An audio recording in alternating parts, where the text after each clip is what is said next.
უკრაინის დედაქალაქში ახლა სრული სიმშვიდეა, თუმცა ქვეყნის აღმოსავლეთ რეგიონებში მიმდინარე საბრძოლო მოქმედებები კიევზეც აისახება. აქ ყოველი ფეხის ნაბიჯზე შეხვდებით მოხალისეებს, რომლებიც მებრძოლებისთვის სხვადასხვა დანიშნულების ნივთებს აგროვებენ. უკრაინელებთან ერთად დონეცკსა და ლუგანსკში ქართველებიც იბრძვიან.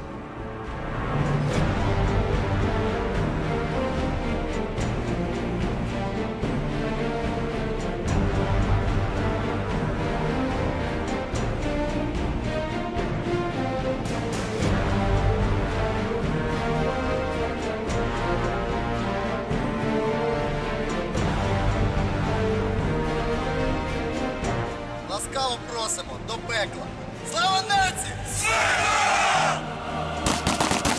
Თქვენ ახლა ხედავთ უნიკალურ ექსკლუზიურ კადრებს, რომლებიც უკრაინის არმიის ქართველმა ინსტრუქტორებმა მოგვაწოდეს. ასე იწვრთნებიან უკრაინის არმიის სპეცდანიშნულების რაზმები, რომელთა მთავარი დანიშნულებაც დივერსიული ოპერაციების ჩატარება, მოწინააღმდეგის დაზვერვის აღმოჩენა, განეიტრალება და ანტიტერორისტული ოპერაციების ჩატარებაა.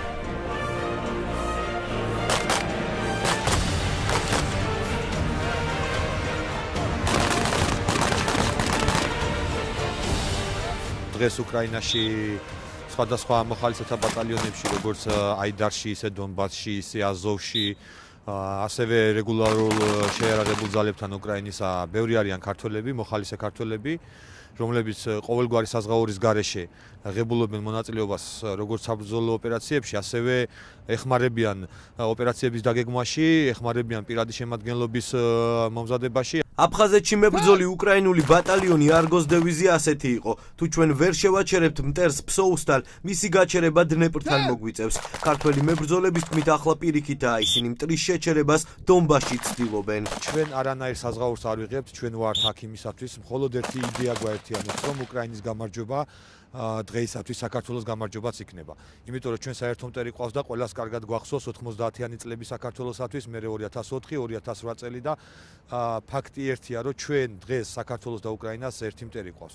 ამიტომ ჩვენი დღევანდელი მონაწილეობა ანტიტერორისტულ ოპერაციაში ეს არის მხოლოდ უკრაინის გამარჯვებისათვის კი არა, არამედ ჩვენი საქართველოს გამარჯვებისათვისაც. უკრაინის აღმოსავლეთში მიმდინარე საბრძოლო მოქმედებებს ორი ქართველი სიცოცხლე ემსხვერპლა. დონეცკის აეროპორტიდან დაიღუპა 93 ბრიგადის მებრძოლი თამას სუხიაშვილი.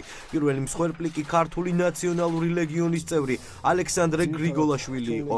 ქართული ნაციონალური ლეგიონი ლუჰანსკის ოლქში მოქმედებს. დაჯგუფების ლიდერი ვახტანგ გორგასლის მესამე ხარისხის ორდენოსანი მამუკა მამულაშვილია. ქვედანაყოფის წევრები ჯერ მაიდნის აქტივისტები იყვნენ, მოგვიანებით კი საბრძოლო დანაყოფი შექმნეს. მაიდნის დასრულების შემდეგ უკვე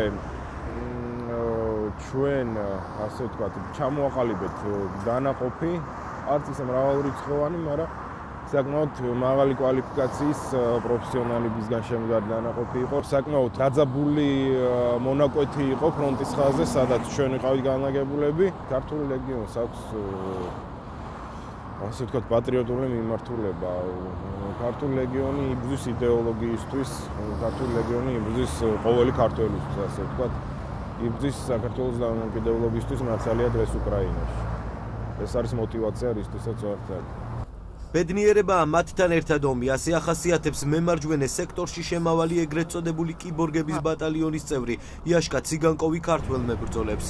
Появилось очень много друзей грузинов. ამ ომში ბევრი ქართველი მეგობარი შევიძინე, აქამდე ვიცოდი, რომ საქართველოს იყო ქვეყანა, სადაც უკრაინელები უყვარდათ. ახლა თავად ვგრძნობ ამას.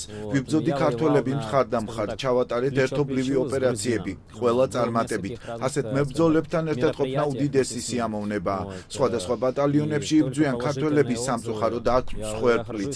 ვცდილობ დავიმახსოვრო ქართული გვარები, მიჭირს, თუმცა დავიმახსოვრე მთავარი გიორგი ანწუხელიძე. მე Facebook-ზე ავატარად მისი ფოტო მიდევს, არ უნდა დავივიწყოთ მისი გმირობა ოკუპანტებთან ბრძოლაში. ის არ დანებდა სულიერად გაუძლო წამებას, თუმცა არ გატყდა. ეს მაგალითია ჩემთვის, რომ ვიბრძოლო ჩემი ქვეყნის თავისუფლებისთვის. მინდა მადლობა გადაგიხადოთ ამ ძმური სიყვარულისთვის. ამ დროისთვის ქართველი მეომრების შემდგომი ბრძანებების მოლოდინში არიან. სხვაგან, თუმცა საქართველოსთვის ასე გვემშვიდობებიან მებრძოლები. Я хочу передать спасибо народу Грузии, что вы მინდა მადლობა გადაუხადო ქართველ ერს იმათ, ვისაც აქ ყოფნა უნდა. მათ ვინც აქ იბრძვის, მთელი სულით და გულით გეუბნებით. Чистого сердца Дидеба Сакартвелос.